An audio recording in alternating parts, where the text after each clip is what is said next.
நீங்க உங்க பார்வையில காந்தி பார்வையில சுபாஷ் சந்திர போஸும் பகத்சிங் இருக்காரு. வெள்ளக்காரன் பார்வையில காந்திய எனக்கு ஃப்ரீடம் ஃபைட்.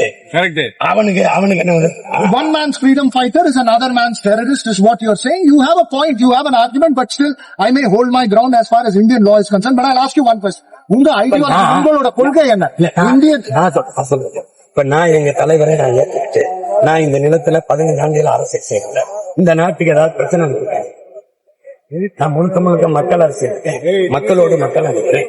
என் மக்களுக்காக நான் இந்த நாட்டுக்கு மரத்தை, மாட்டை, மலைய, கடலை, ஆற, அருவிய ஜெயிச்சு பேசிட்டு போகுது.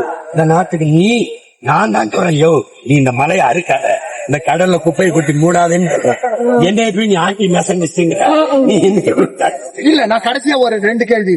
ஒண்ணு உங்களுடைய கொள்கை is your ideology separatism? Is it a threat to Indian Union? நீங்க சொல்லணும். நான் என்ன சொல்றேன், மாநிலங்கள் பிரிச்ச ஒரு 29 ஸ்டேட், 8 யூனியன் பிரதேசம்.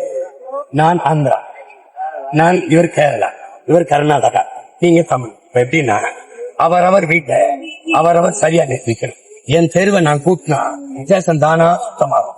என் நாட்டை, என் மக்களுக்கு கல்வி, மருத்துவம், வேலை வாய்ப்பு, குடிநீர், தொழில் முயற்சி, தொழில் வளர்ச்சி, மேம்பாடு, பொருளாதார வளர்ச்சி, இப்படி நான் வளர்த்தேன்.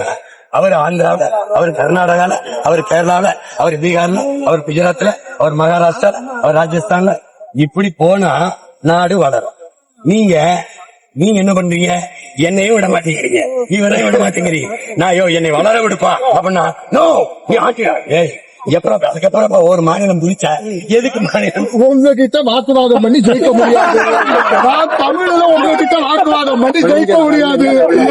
ஆனா எனக்கு இருக்கிற கேள்வி என்னன்னா, தமிழ்நாட்டு அரசியலுக்கு வந்துடுறேன், கொள்கை ரீதியான சர்ச்சை போய்கிட்டே இருக்கும், அரசியலுக்கு வந்துடுறேன். தமிழ்நாடுல அதிமுக, திமுக